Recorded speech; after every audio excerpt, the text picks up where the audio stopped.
We will start the webinar in about 1 or 2 minutes. Thank you.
Hello, everyone. Welcome to today's webinar. We're excited that you're here. And this is the third in a series of legal webinars that we're doing to help donors create thoughtful and effective philanthropy in line with RPA's mission. We have today, as we had with the other webinars, and you can go to the next slide, RPA's General Counsel, Nicole Campbell. She advises on the work of RPA, which includes a considerable amount of cross-border work, both for our sponsored projects and the clients and partners we advise and manage their philanthropy. Most recently, before coming to RPA, Nick was the Senior Director of Operations and Foundation Counsel for Dalio Philanthropies. Before that, she was the Deputy General Counsel of the Open Society Foundations, and there she provided strategic legal governance and operational advice to the global network of over 35 charitable organizations and foundations created by George Soros.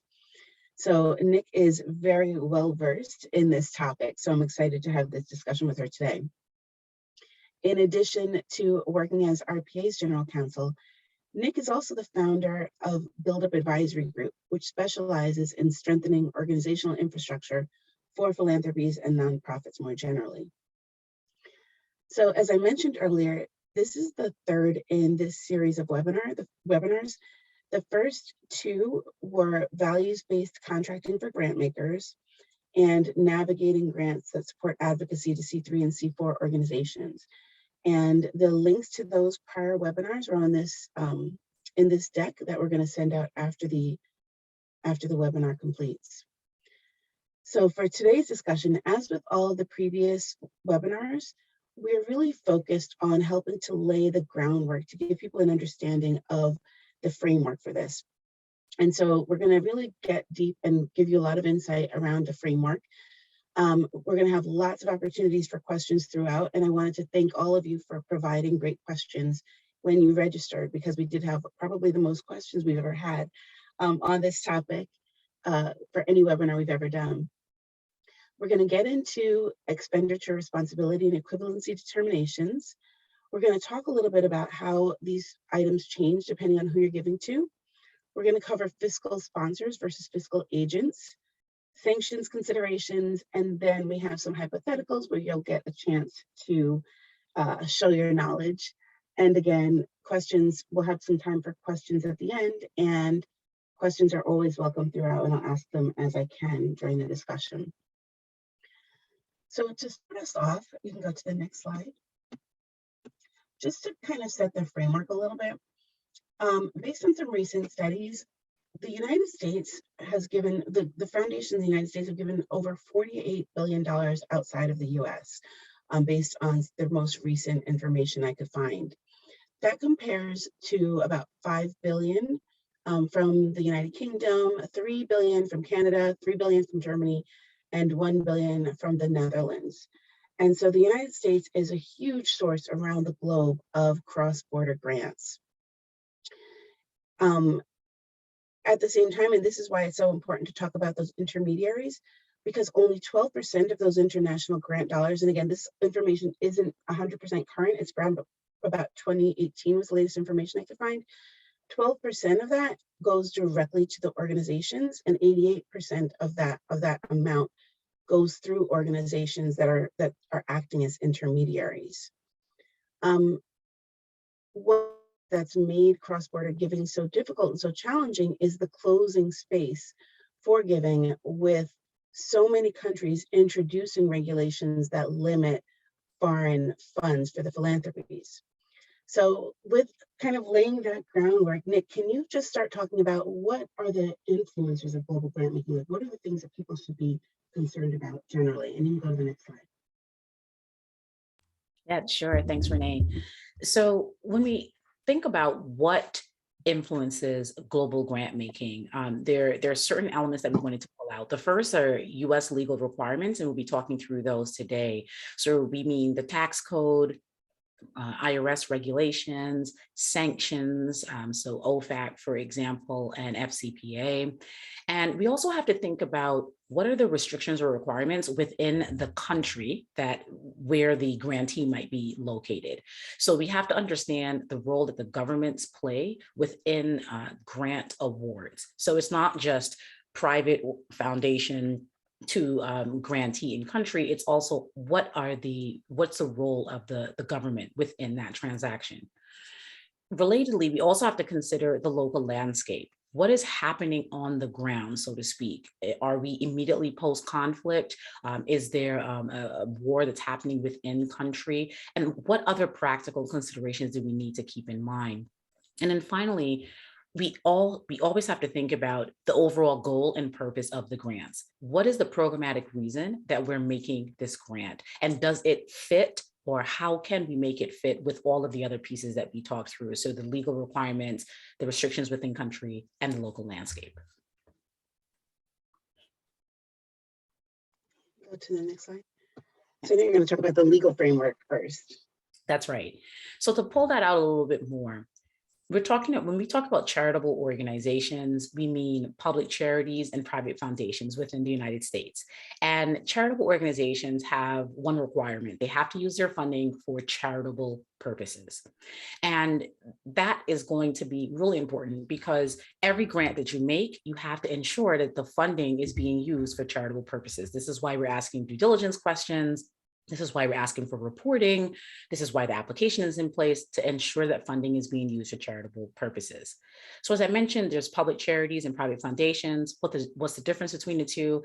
Public charities receive funding from the general public, right? So the majority of their funding, a significant portion of their funding is coming from the general public or from the government. And private foundations, on the other hand, usually have a single source of support. So we mean like one family, a group of family members, one corporation, for example. When you're a private foundation and you're making a grant to a non-US public charity, under the tax code, there's only two ways that you can make that grant without that grant award being seen as a taxable expenditure, meaning that you would be taxed on that grant award otherwise. The first is through something called expenditure responsibility that we'll talk about in more detail. And then the second is equivalency determination that we'll also talk through.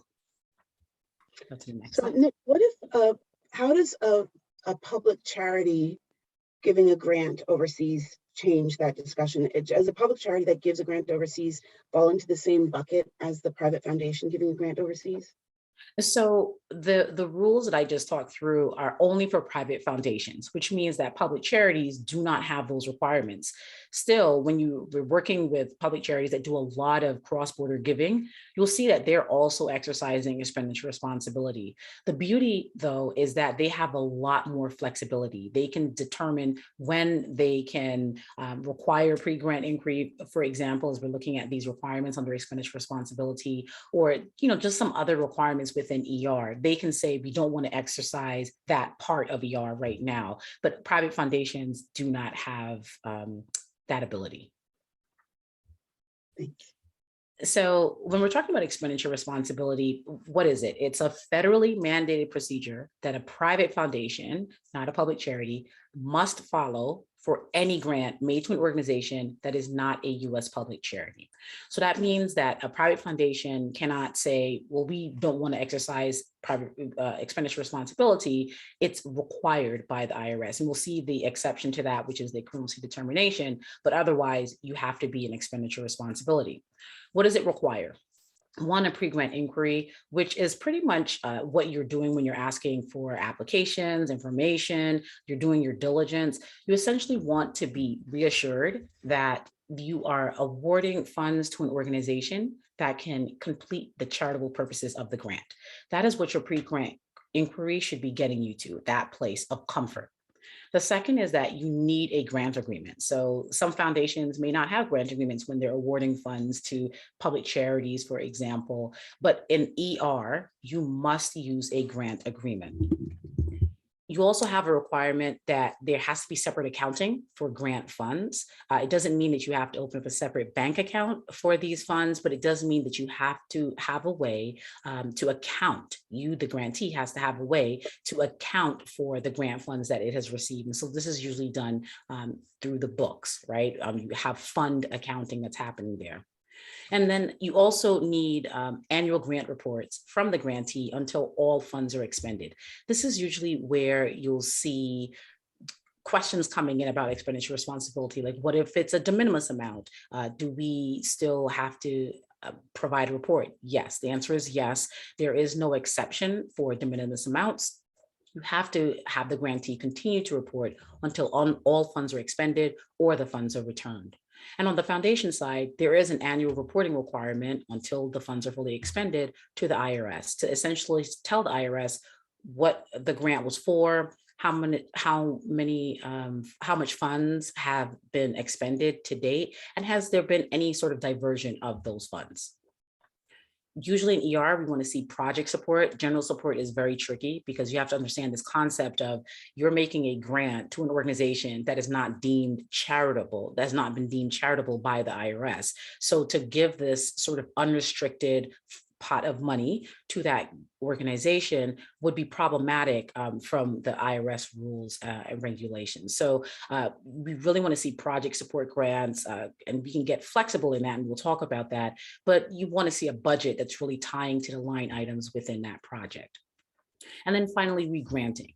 Anytime you have ER in play, you make a grant to an organization that then will re-grant to other organizations.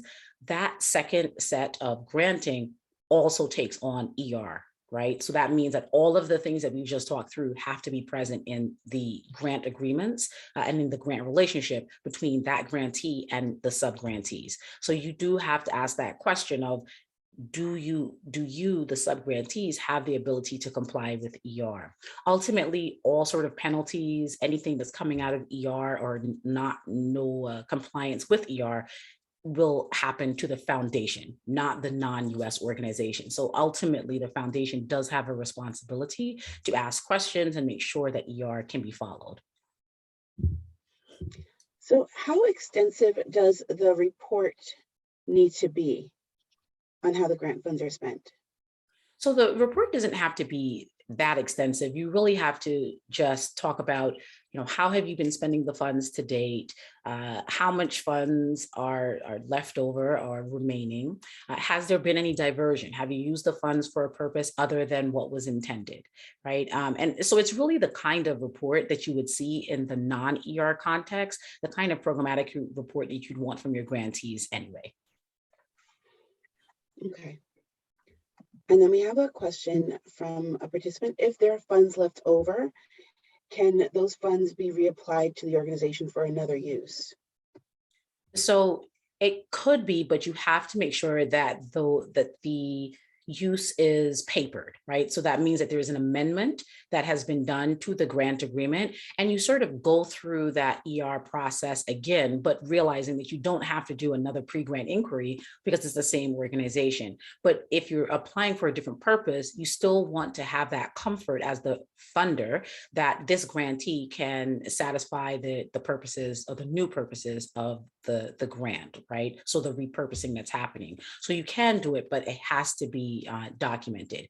If you contrast that with, something that's happening with a public charity, if the public charity has grant funds that are left over, you don't necessarily need an amendment. Now, I do think it's good practice to have an amendment in place, but you do have that flexibility to say, well, it's only $200 of $1 million grant.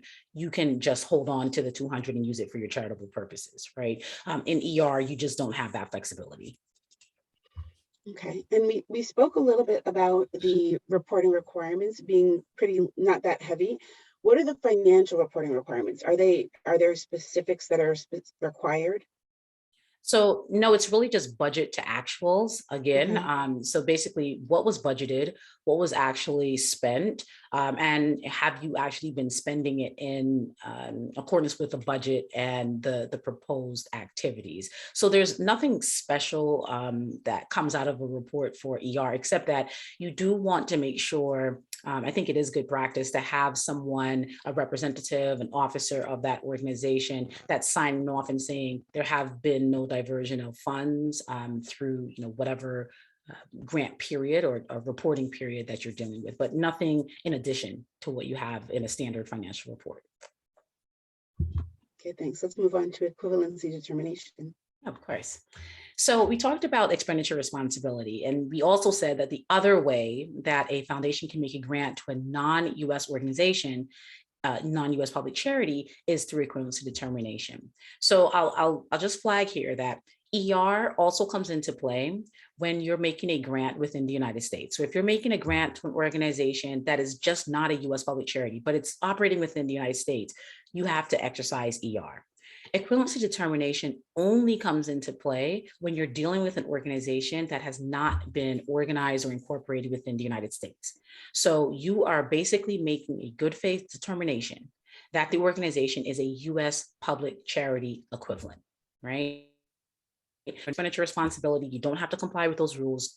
You're now saying, listen, if this organization were formed in the United States, it would be the equivalent of a US public charity, right? And so what does that require?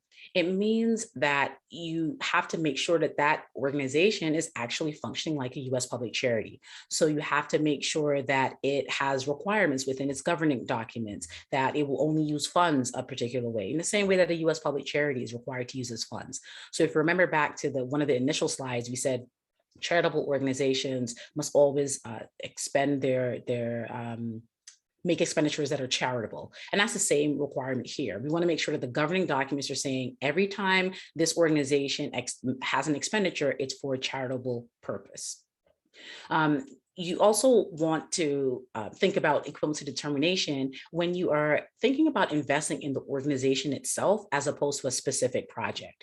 So you want to take a step back and say, can I actually provide a general support grant to this organization? Would I want to provide a general support grant, a more flexible funding to this organization? That's when you also want to think about equivalency determination. Remember that with ER, you're in that project support space. Now you can get flexible, but you really do have to have this budget to actuals type of conversation when you're in the ER space. You don't need to have that kind of conversation. There are some safe harbors that you can apply in the equivalency determination or the ED space.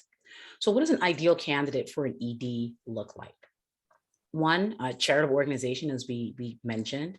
Two, we'd like to see that organizations have been in existence for 5 years or more. This does not mean that you can't fund startups, right? So I've also seen this applied in a way that limits funding for startup organizations.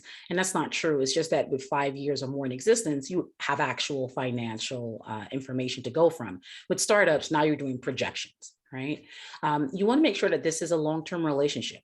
Equivalency determinations, although they're not something that you can do in a day or so, probably, they do take a couple of weeks for the grantee to gather all that information. So if you're going to put in this amount of effort, you want to make sure that it's a long-term relationship as opposed to a one-time kind of grant that you're making. You also want to make sure that this organization receives a large amount of its support from the general public. Remember that when you're talking about public charities, the thing that makes them public charities is that they're receiving a substantial amount of their support from the general public. You want to see that here as well, right? Some sticking points that I always like to point out for ED candidates are, one, when they're sharing documents about, governance, how they're operating, all these things that are going to establish that they're a charitable organization, their documents must be translated to English. So you want to think about, okay, do we have to pay those expenses? Should we pay those expenses? How will the organization basically comply with this ED process? You cannot have an organization that engages in political campaign activity, just like a public charity cannot. And you do need financial information, right? So if you have an organization that's doing amazing work, but they just don't have those financial projections or financial information, they're not going to be ideal equivalency determination candidates. So can you speak to roughly, in your experience, the comparison of how often equivalency determination is used versus ER? I would say that it's more about the kind of grant that you want to make. So if you want to make a general support grant, if you want to make a multi-year support grant, you start to think about equivalency determination because you're stepping into that long-term relationship.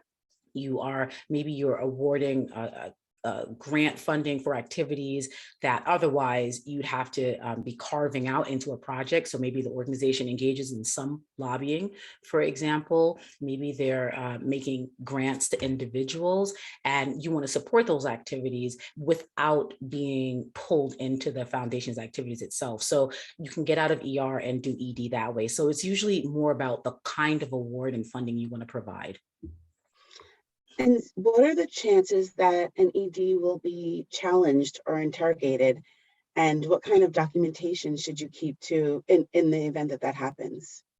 So there's a third party source, at least one, that does equivalency determinations, and it's nice in the sense that there's a sort of database of organizations that have EDs. So you can kind of go to that database now and say, does this organization have an ED? If it does, you pay a reduced fee and you can rely on that equivalency determination. If not, you can submit that organization to do the equivalency determination that way. So you don't see a lot of challenges. I would say over the course of my career, I have not yet seen it challenged. You want to make sure, though, that you are collecting all of the information that we flagged. And that database, that third-party resource that I talked about, they understand all of these ED requirements. So the governing documents, the affidavits that you have to collect, the determination that you have to make, all of those things are documented and placed into that database so you can rely on it. So I haven't yet seen challenges to it, but if there is a challenge, you definitely want to make sure you have that information to say, I made a good faith determination based on the information I had. And if there is a challenge, who would be the challenger? Would it be the IRS? Who would be the organization? I think it would be the IRS, maybe in an audit. So if an audit comes up or someone says, we think, an audit can be sort of launched with any reason or by any, or be prompted by several reasons. So if someone just writes to the IRS and says, we think they're making improper grants, they being the foundation, then the IRS could decide to initiate an examination or an audit and review the grants that were made internationally by that foundation. Okay. Great. Do you have the name of that third-party database? There's a question about that. Yes, it's NGO Source. Okay, thanks. Yeah. So we will include it in the slides that we send out. Now, I know we're going to move into individuals. We have a question on the factors to consider for individual grant making. So I know you're going to move right into that. Yes. So why are we talking about grants to individuals when we're really focused on cross-border giving? Well, for two reasons. The first is that individuals play a really critical role in the international landscape. And so particularly when you're getting into local context and in country, and you're thinking about marginalized communities, there are a lot of community leaders that I think can play a really critical role in this space. So ignoring grants to individuals or the roles that individuals can play, I think really does impact cross-border grant making. The second is, even when you're making a grant to an organization, you still have to think about, okay, is this actually a grant to individual, even though I've made a grant to the organization itself? And I'll talk through why. So let me just start by saying private foundations cannot make grants to individuals for travel, study, or similar purposes. And when they talk about similar purposes, they're talking about scholarships, fellowships, internships, right? Unless they receive pre-approval from the IRS, right? So unless you have that written pre-approval or that pre-approval from the IRS, you really cannot, as a foundation, make those grants. There is an exception that says, look, if you don't hear from us in 45 days of submission, you can sort of move forward until you hear from us officially, and you can act as though you can make grants to individuals. So you really do need that pre-approval in order to make grants to individuals as a private foundation. Public charities don't have that same kind of restriction. And so when we talk about grants to individuals, we're not talking about service arrangements, we're not talking about employees, we're talking about grants for, scholarships, fellowships, that kind of thing. So when you make a grant to an organization, in the expenditure responsibility context, for example, and that organization says, we are now going to make grant, scholarship awards. We're going to, issue a couple of fellowships. That has to follow the grants to individual rules for private foundations. So you might say, well, wait a minute, Nick, like what if the foundation just makes the grant to that organization, has no role in selecting those individuals, doesn't do anything around that process, and that organization then makes the grants to the individuals? Are we still in grant individual territory? The answer is yes, when you're in expenditure responsibility. So what does that mean? It means that if the private foundation itself cannot make those kinds of awards, then that organization, you can't then fund an organization to go off and make those awards in your stead, right? So whenever you're in expenditure responsibility situation, you do have to ask yourself, is the foundation able to make grants to individuals? The answer is no, then the organization itself cannot then make the grants individual. If the foundation can, then you want to make sure that the organization is following the procedures laid out for the grants to individual programs of the foundation. So you still have to ask lots of questions. How are you selecting folks? How are you making sure that they are actually compliant with the terms of the fellowship? Those kinds of questions. When you get into, so then you might now be saying, well, wait a minute, Nick, anytime I make a grant to an organization, I have to ask these questions. There's some exceptions to that. When you're funding intermediary organizations, right, because there's a lot of foundations that do this, you can still get away from these grants to individuals characterization, right? So the first is, if you're making a grant to a public charity, you can actually play a limited role in selection. You can give recommendations, you can even participate in the selection process, as long as the public charity itself is seen as leading the selection, leading the process, and the decision is the public charities. It will be seen as a grant to an organization and will not be transformed into any sort of grant to individual where you have to make sure that the foundation has disability or things like that. So now you can start to see, well, now I understand, like, if a organization that is not a US public charity wants to make grants to individuals, maybe I don't do ER and I can consider whether or not they are a candidate for equivalency determination. Why? Because now you're saying you're just like a public charity. And when you have that US public charity equivalency, again, you can even play a limited role in the selection. You can participate in a way that you can, or you can just do the same sort of grant where you're hands off, not involved, and it's not going to be seen as a grant to an individual. So that's one of the ways you can start to think about equivalency determination, expenditure responsibility, and is it appropriate? Similarly, when you're engaged with governmental agencies, you can even have even more control, right, within that process, and it will still be seen as a grant to an organization.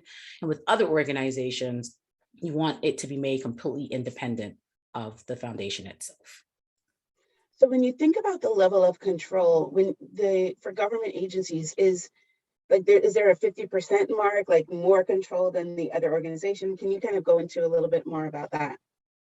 So as you probably can guess from the IRS, they're not giving these bright line tests, but you can, from what I've seen over the years, you can actually, let's say you have a selection committee of 7, you could likely have 4 foundation representatives, right, on that committee and still have it be seen as the grant being made to the governmental agency. Now, in practice, does that happen? likely not. Like, I think foundations tend to take that place of, we still want to sit in a role of decision-making, maybe alongside the governmental agency, but we don't necessarily want to quote unquote control it, right? So I've usually seen that over the years, but there's no bright line test coming from the And IRS. if you had that 4-person of 7 people panel on the public charity, that would be too many, because that Yes, would that would tip be the control. balance. That would be control. Another thing you want to think about is not only just the numbers, but the veto rights, right? So let's say you're not sitting on the selection committee at all, but you still have the ability to veto a decision. That is a tremendous amount of control that you also want to think about. Mhm. It's not permissible for this. So there's a lot of conversation right now about power dynamics between grantees and grantors. And sometimes, even if there is no explicit control, there's a perception of control. How do you suggest that foundations overcome that when they're in this position? I think it's a really good question, right? And it's something that comes up a lot. I've definitely had the question of, well, let's say we're not on the selection committee, and the founder of the foundation actually just wants to be in the room, sitting off to the side while the selection is being played, is occurring or taking place. And to that, I always require, like, what is the purpose of that? If you are trusting your grantee to do the work, are they asking you to participate? If so, why? I'm just really trying to understand, like, why am I in the room? Why am I playing a part in this process? Is it actually furthering the charitable purpose of the grant? Is it getting us closer to our goal? Or is it me sort of stepping in and inappropriately exercising power within this dynamic? So I think that those are the kinds of questions you have to ask yourself before you say, well, we're just doing it because we're partnering. Right. I think you do have to ask yourself the question that, and I always bring this up, that yes, there's the legal things that you can do. So legally, yes, you can take, 3 spaces of that selection committee, for example, in the 7-person selection committee. But why? Like, why are you doing it? I still think you have to ask those questions. Like, why do you want to do it? And particularly when you're operating internationally, you do get into this space of optics in particular. And I think optics are very important. If you're trying to give the control to the grantee, and you say, look, we trust you, we want you to work the way you want to work, why are you sitting on the selection committee, right? Just to ask those questions, and not to say that you can't, but think about, okay, well, we're putting 3 people on because without the 3, we couldn't do A, B, and C. And if you're not able to point to those things concretely, then I don't think you should be sitting on the selection committee. And that's outside of the legal consideration. Thanks.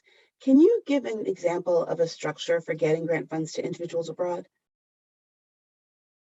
Yeah, so one, you can work with a public charity. So I'll talk through a few. One, if you're a foundation, you can work with an intermediary, right? So we just talked about having this public charity that plays a role, and maybe they're the ones that then can engage in a selection of individuals and providing funding to individuals. You can recommend, right? You can say, we would love it if these grants went to these individuals, but it's completely up to you, public charity, who you decide to award these funds to.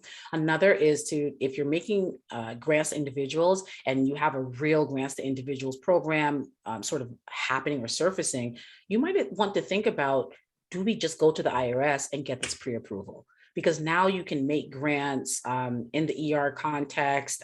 You can make grants directly if you have that capacity. So you can make grants in those ways. You can use an intermediary, or you can do it directly. And I think if you are at the point where you are making a substantial amount of awards to individuals through intermediaries, think about your own capacity, of course, but then also think about, like, is this a place where we should now go out and get our own pre-approval from the IRS? Because what it does is it allows you to then step into this ER space with non-US public charities and make those kinds of awards, ensuring that the awards line up with the kind of approval that you've received from the IRS. And so what happens if you end up altering your program? So once you receive approval from the IRS, how do you determine if any alterations that you make it differ significantly from those described in your original request? So if you're making, when you go off and request this pre-approval, you're going to describe a program. Sometimes you do have a specific program in mind, but you're going to describe a program that is broad enough to capture sort of permutations, variations on that program, but specific enough to clearly say, this is what we're proposing to do. So that's the kind of application that we like to put forward for foundations when they're going to the IRS. Now, if you move forward, programs evolve, right? And we want them to be reflective of the environment in which they're operating. So if you want to change the program, again, you have built in the flexibility initially to say, we don't necessarily need to go back to the IRS and get a pre-approval. If you're doing a significant change, like you have now eliminated a selection committee when you said that this was really critical to the process, or you're doing something that is really substantially changing the program itself, or maybe who you're awarding funds to, that kind of thing, then you do have to go back to the IRS and receive a pre-approval. And there's forms for that. It's a pretty straightforward process. And you go back and you get that approval from the IRS. Okay. And I know we're going to talk a little bit more about, aside from individuals, how who you're giving to makes a difference. Yes.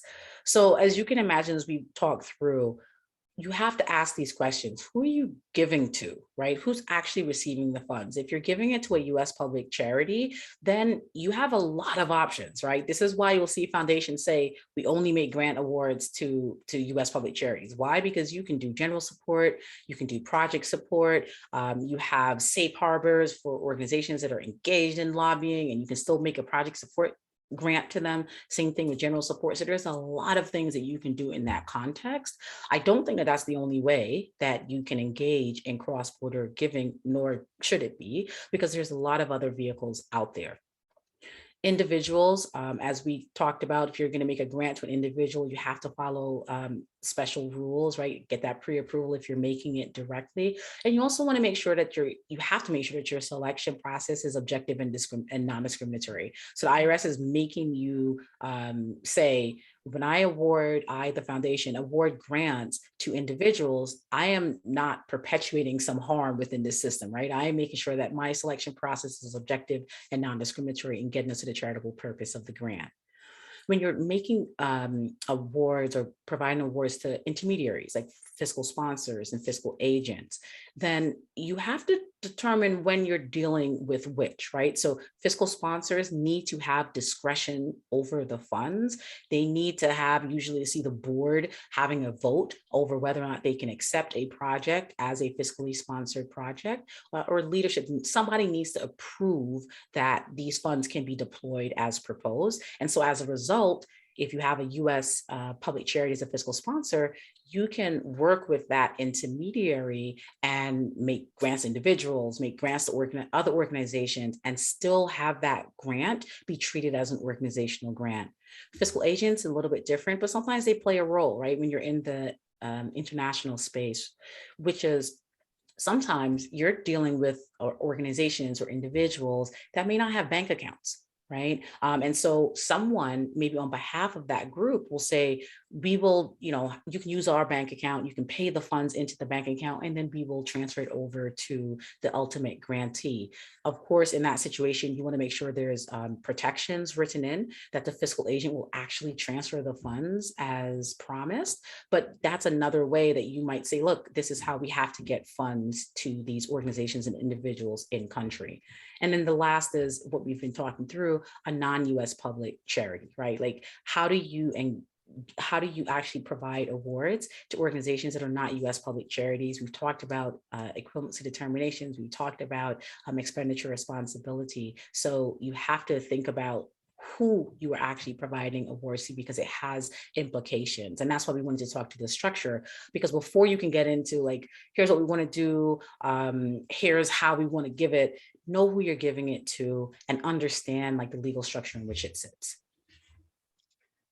So we talked a little bit about designating funds for a particular purpose, and I know there's something about earmarking concerns that you wanted to cover. Yes. So this comes up, we talked about that fiscal agent, right? But it will come up generally. We talked about it again when we talked about control with individuals and the selection process. So earmarking is when you set aside funds to support specific activities. First question should be, well, Nick, like, isn't that grant making, right? Like when we make project support grants, aren't we earmarking? Yes, you are. The question though is, what are you earmarking it for? That is what your diligence should be getting at. This is why you're asking those questions in your application. This is why you're getting reporting, to ensure that earmarking is done appropriately. So we have grant agreements that talk about safeguards. You might even have language that says we are not earmarking these funds for any other purpose and the purpose intended. You'll see foundations have that kind of language, and this is why.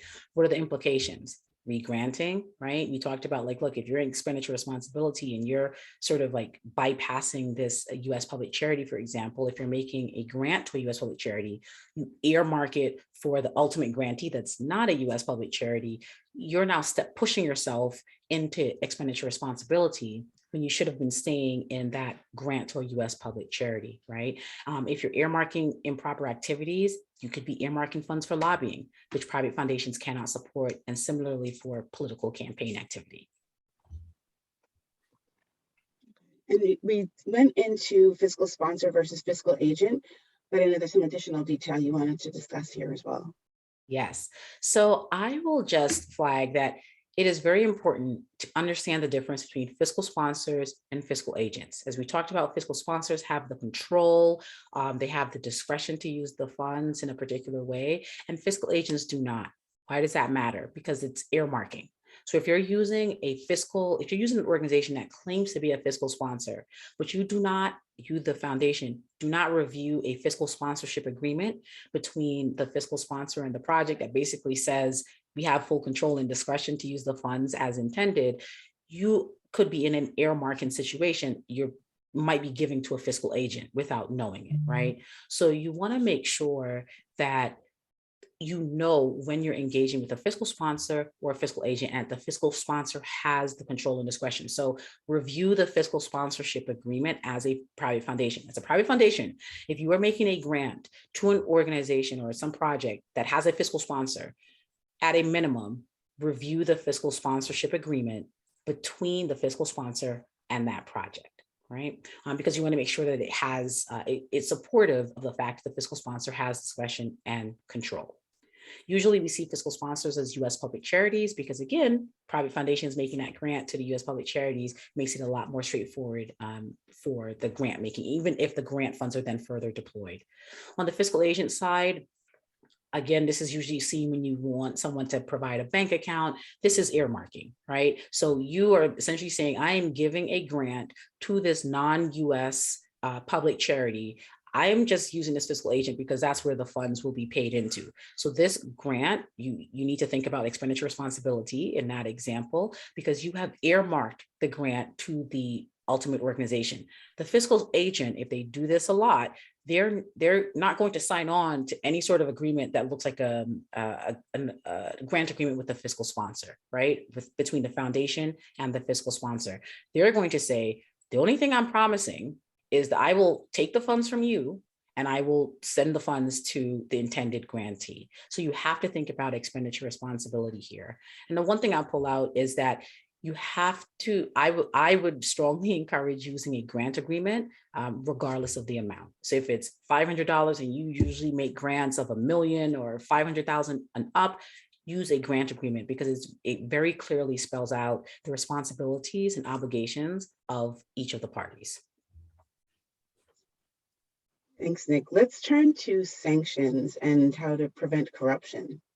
Yes, it's a very, very interesting topic, right? And what I want to do here is just highlight it in that, pointing out that as a US person, foundations, public charities, we have to think about sanctions, right? We have to think about how our funds are being used and are we in compliance with the various sanctions, rules, and laws that are within the United States.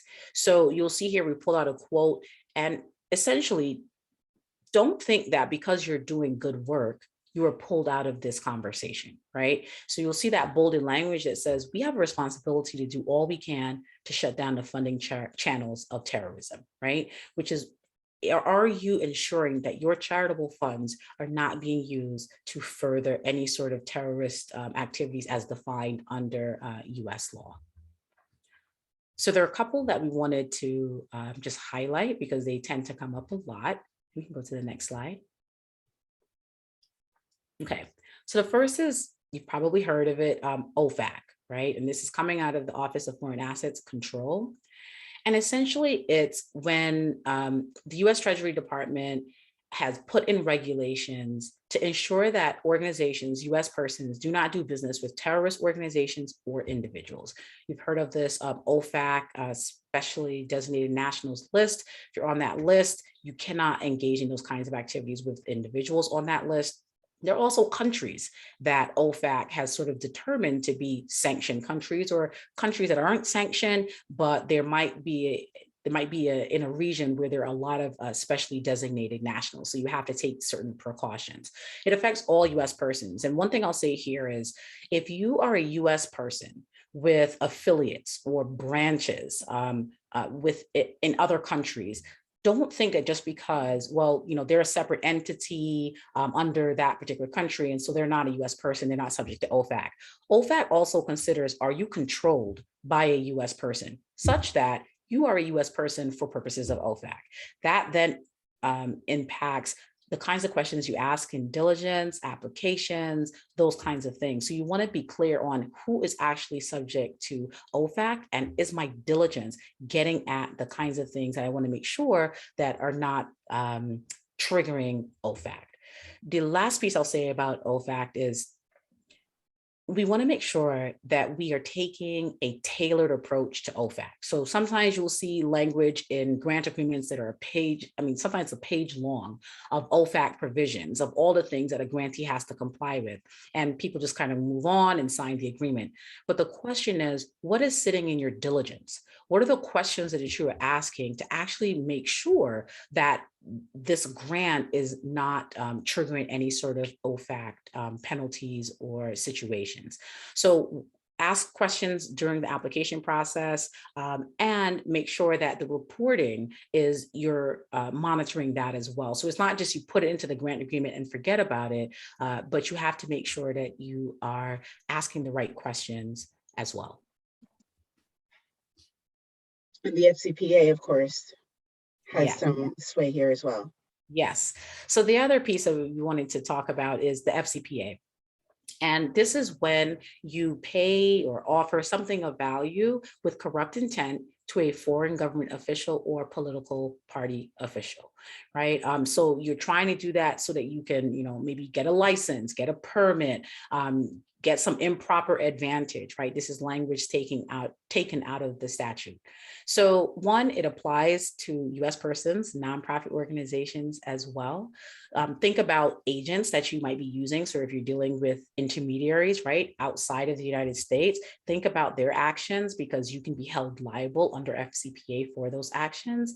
And other anti-bribery laws apply in other jurisdictions, not just FCPA, right? So as you step into other countries, as we talked about at the top of this, you have to think about the rules, the regulations, the laws that are also in that country as well. So this is just FCPA to say that, and sometimes it's not just always, hey, if I give you $50, will you do ABC? It could be inviting a government official to an event that you're having, a private event that you're having, thinking about, will that trigger that invitation? Will that trigger FCPA? And sometimes you do have to have those conversations. So whenever you have a government official involved, raise your hand and say, okay, is this a situation that might have implications under FCPA?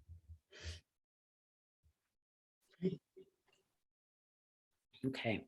So one of the things we wanted to point out here is, how do you work in conflict and post-conflict settings? And I think in 2022, this conversation is about being immediately post-conflict, or are you not immediately post-conflict, or are you in conflict? Because at this point, there aren't many countries that can say that they are not post-conflict, right? And so these are more programmatic ways of how you approach it, right? Do your research, be prepared to take risks, understand the local context, support the folks on the ground. And you will see that all of these tips, right? The reason we call this out here is that You cannot have a conversation about cross-border grant making, particularly from the legal perspective, if you are not considering the programmatic perspective as well.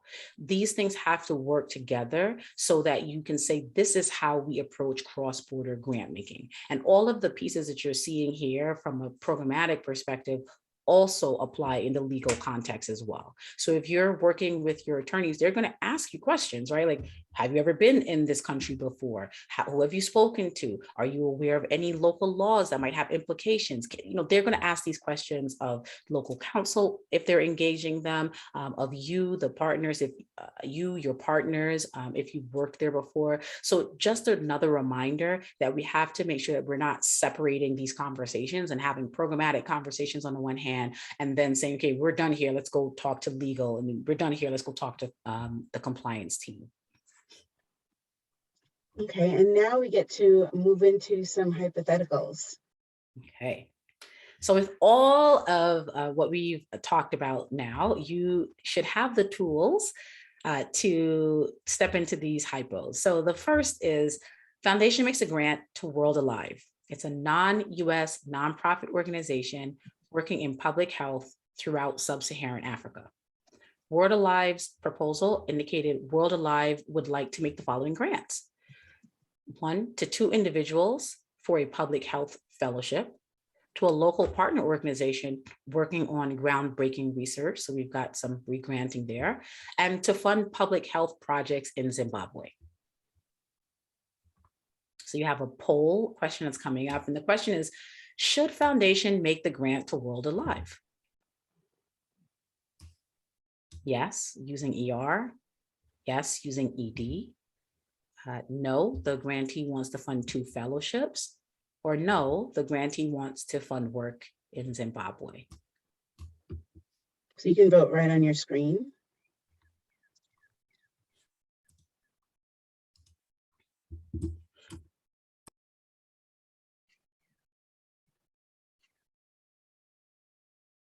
And let's see what kind of answers we have.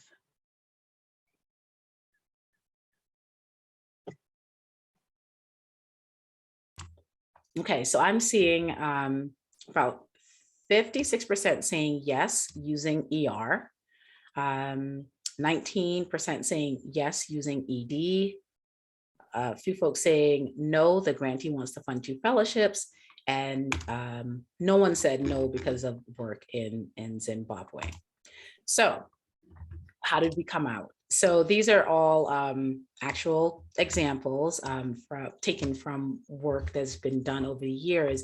And so here, you could make a grant to, you could make an ER grant to World Alive, but let's think about what the funds will be used for. We've got a public health fellowship, so we've got grants to individuals. So a question is, can this foundation actually make grants to individuals? You have re-granting again to a local partner organization that's working on groundbreaking research. So you're now stepping into another level of ER with that second grant. And so another question is, can this local partner organization actually comply with ER requirements? And then to fund public health projects in Zimbabwe. And that was to sort of raise a hand around OFAC, and no one selected that. Zimbabwe has some has a flag, I would say, from OFAC, but it's not on currently on the list.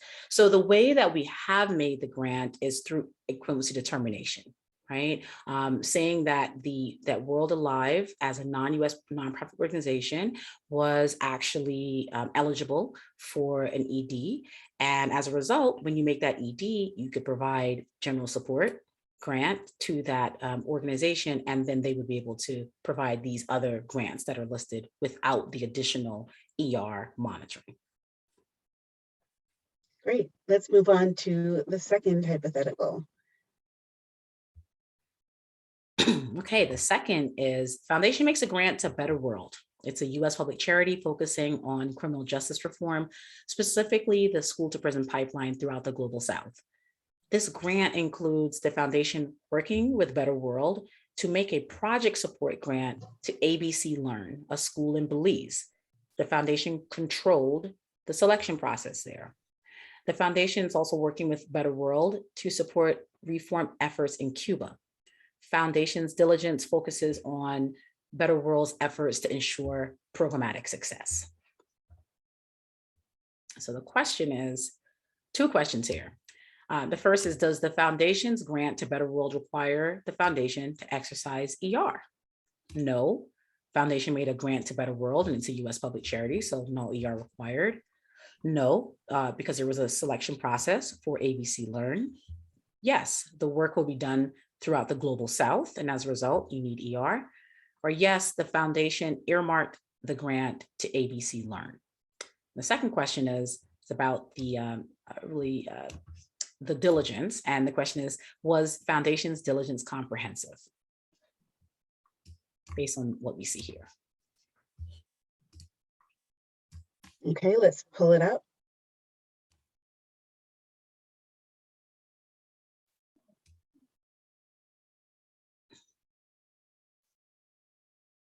Okay, so we have a majority of folks saying no, the foundation made a grant to Better World. It's a US public charity, so no ER. Just one person or so saying no, there was a selection process for ABC Learn, so that's why we don't need ER. Yes, because the work is going to be done throughout the Global South. And a few folks saying yes, the foundation earmarked the grant to ABC Learn. Right, so we'll take that question first. And here, yes, Better World is a US public charity. Ordinarily, we would not have to exercise ER because we're making that grant. But if you look in that first bullet, we said that the foundation controlled the selection process for ABC Learn, right? So that grant that was going to ABC Learn, the foundation came in, controlled the selection process, and essentially earmarked that grant to ABC Learn. And because ABC Learn is not a US public charity, we're now in expenditure responsibility because the foundation has earmarked the grant to ABC Learn. Was the foundation's diligence comprehensive? We have a sort of mix of yes, no, and I don't know. All right, the majority of folks saying no. I would agree with the no and say, when we see in that second bullet that the foundation is doing work to support reform efforts in Cuba, and that their diligence focused on Better World's efforts to ensure programmatic success, are we also thinking about diligence in terms of what is happening on the ground in Cuba? What about OFAC? Cuba has been on the list, off the list. Do we need a license? So there's a lot of questions that would come up in that context. So I would say at this point, no, because the diligence only focused on programmatic success.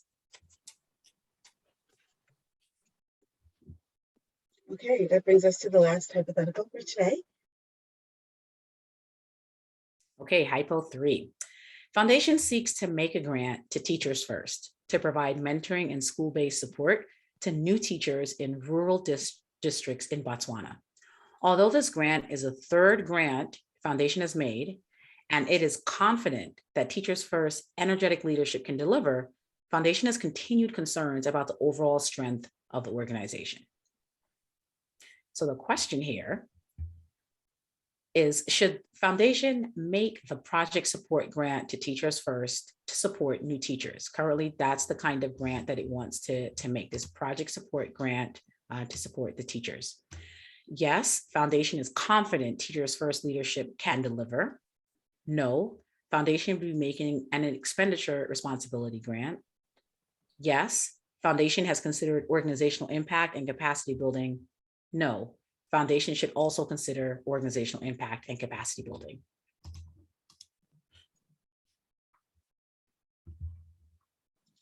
And I think we have a lot of people who are unsure of answers. So even if you're not confident in your answer, go ahead and guess.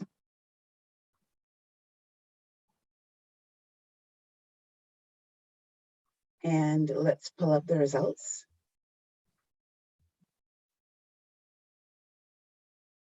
Okay, So I think everyone can see the polling results, and I'll just look for the majority. So the majority of folks said no, foundation should also consider organizational impact and capacity building. And I would agree with that.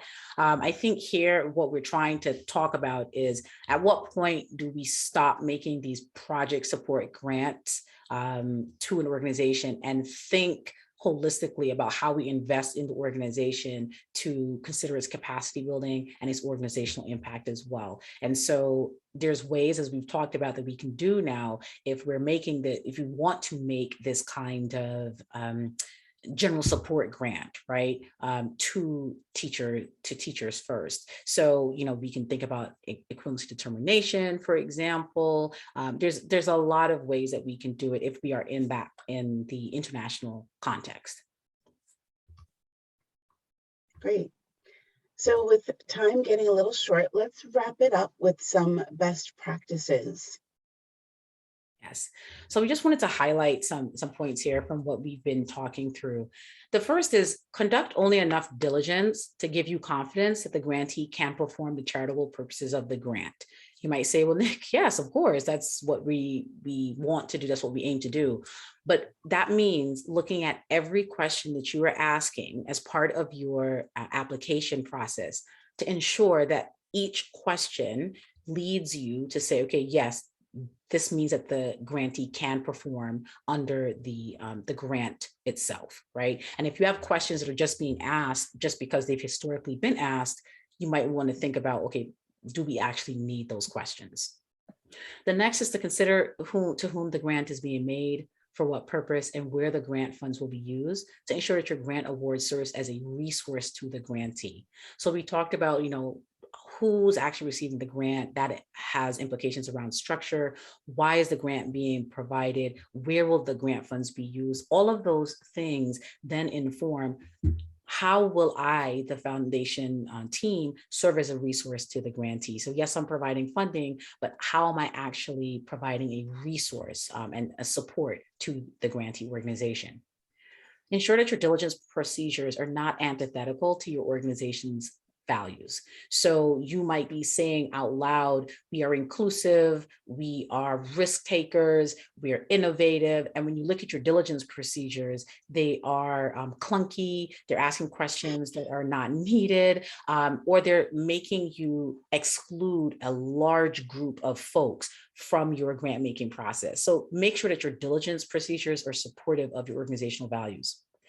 The next is to examine the role of intermediary organizations, structurally, programmatically, and within the local context. And we've talked about this. Make sure that you know when you need a fiscal sponsor, a fiscal agent, and when you are working with a fiscal sponsor, that they understand the local context and can appreciate it and can engage with partners on the ground.